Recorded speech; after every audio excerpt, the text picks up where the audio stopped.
Baik, selamat malam. Jumpa lagi dengan channel Dr. Candlestick. Nah, saham selanjutnya ini yang kita akan bahas adalah saham Auto, Astra Autopart, TBK, di mana saham Auto ini pernah mencapai titik puncak tertingginya itu di tahun 2021 di kisaran nilai 4.500. Nah, sebelum saya melanjutkan untuk pembahasan saham Auto, saya membacakan disclaimer bahwa saya tidak merekomendasikan untuk membeli atau menjual saham yang saya bahas. Nah, kita masuk ke dalam fundamental saham Auto sendiri, bahwa total aset Auto ini dari tahun ke tahun ini selalu mengalami peningkatan ya. Kalau kita lihat di sini untuk tahun 2023 itu dia mengalami peningkatan dari 1.700 ke 1.900. Dari 17.000 ke 19.000 ya untuk total asetnya.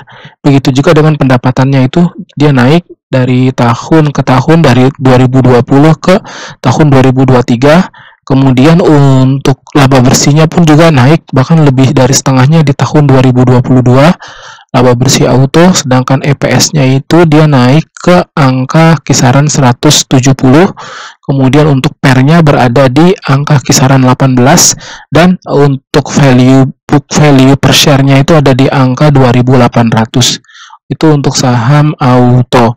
Nah, lalu kemudian kalau kita lihat dari chartingnya, saham Auto ini sudah mengalami peningkatan dari titik rata-rata yang pertamanya itu berada di puncaknya, itu ada di sini ya, ada di sini. Nah, mungkin ada beberapa orang yang menganggap teori ketika terjadi yang namanya lembah seperti ini dia akan menuju lebih ke atas lagi ya.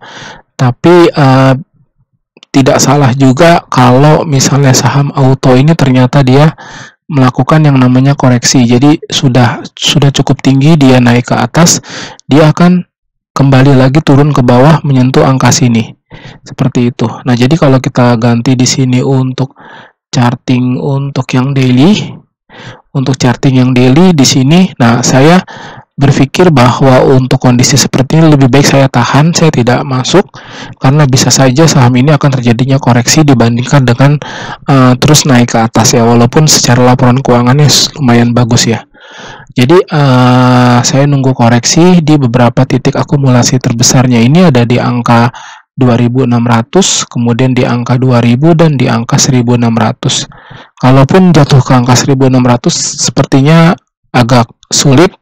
Nah, bisa jadi dia masuk ke angka 2.800 ataupun di angka 2.000. Jadi selain kita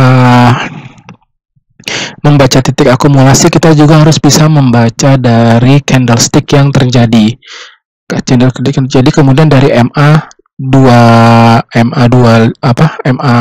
sama MA27. Jadi kalau misalnya ternyata harga sahamnya itu berbalik ke bawah mendekati MA5, kemudian berada di posisi bawah MA5, nah itu bisa melanjutkan posisi untuk downtrendnya. Seperti itu.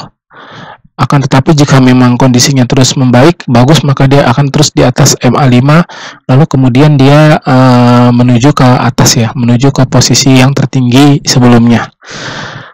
Nah, seperti itu mungkin pembahasan dari saya untuk saham Auto.